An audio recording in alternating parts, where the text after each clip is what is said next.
शान्ताकारं भुजगशयनं पद्मनाभं सुरेशं विश्वाधारं गगनसदृशं मेघवर्णं शुभांगं लक्ष्मीकान्तं कमलनयनं योगिवृद्ध्यानगम्यं वन्दे विष्णुं भवभयहरं सर्वलोकैकनाथं।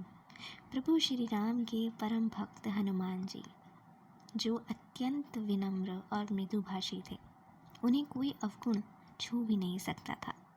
लेकिन फिर भी तमिल भाषा में लिखी महर्षि कंबन की रामायण में एक कथा का उल्लेख मिलता है जिसमें हनुमान जी को क्षणिक अहंकार हो गया था।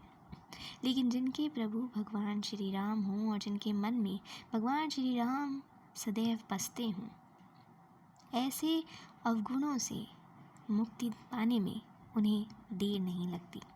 ऐसी एक कथा है रामेश्वरम में शिवलिंग स्थापना की। इस कथा अनुसार जब भगवान श्री राम लंका पर विजय प्राप्त कर लौट रहे थे तो उन्होंने गंधमादन पर्वत पर विश्राम किया। वहाँ पर ऋषि मुनियों ने श्री राम को बताया कि उन पर ब्रह्म हत्या का दोष है, जो शिवलिंग की पूजा करने से दूर हो सकता है। इसके लिए भगवान श्री राम ने हनुमान जी से शिवलिंग लेकर आने को कहा।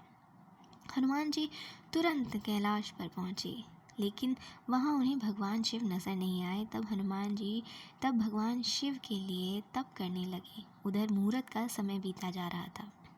अंततः भगवान शिव शंकर ने हनुमान जी की पुकार को सुना और हनुमान ने भगवान शिव से आशीर्वाद सहित एक अद्भुत शिवलिंग प्राप्त किया। लेकिन तब तक देर हो चुकी थी और मुहूर्त निकल जाने के भय से माता सीता ने बालू से ही विधिवत रूप से शिवलिंग का निर्माण कर श्री राम को सौंप दिया, जिसे उन्होंने मुहूर्त के समय स्थापित किया। जब हनुमान जी वहां पहुंचे तो देखा कि शिवलिंग तो पहले से ही स्थापित हो चुका है। इससे उन्हें बहुत बुरा लगा। तब उन्होंने श्री राम से कहा कि हे प्रभु, आपके आदेश पर मैं ये शिवलिंग लाया हूँ और आपने किसी और शिवलिंग की स्थापना कर ली।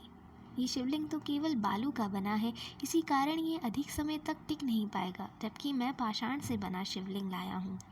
श्री राम हनुमान जी की भावनाओं को समझ गए थे। श्री राम ने कहा, हे हनुमान, इसमें दुखी होने की बात नहीं है, किंतु यदि तुम्हारी इच्छा हो तो इस शिवलिंग को हटाकर तुम अपने शिवलिंग की स्थापना कर दो। यह सुनकर हनुमान जी ने सोचा कि उनके एक प्रहार से तो पर्वत भी टूट जाते हैं, तो ये रेत से बना शिवलिंग क्यों नहीं हटेगा।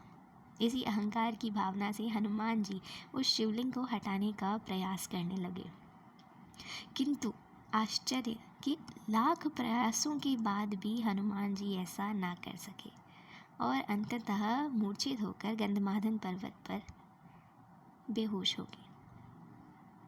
जब उन्हें होश आया तो उन्हें अपनी गलती का एहसास हुआ, तो श्री राम ने हनुमान जी द्वारा लाए शिवलिंग को भी नज़दीक ही स्थापित किया और उनका नाम रखा हनुमतीश्वर। शिवलिंग स्थापित करने के लिए श्री राम ने कहा, मेरे द्वारा स्थापित किए गए ज्योतिर्लिंग की पूजा करने से पहले तुम्हारे द्वारा स्थापित किए गए शिवलिंग की पूजा करना आवश्यक होगा। जो ऐसा नहीं करेगा उसे महादेव के दर्शन का फल प्राप्त नहीं होगा। उसी समय से काले पाषाण से निर्मित हनुमदीश्वर महादेव का सबसे पहले दर्शन किया जाता है और उसके बाद ही रामेश्वरम के दर्शन किए जाते हैं। बोलिए श्री कृष्ण भगवान की जय।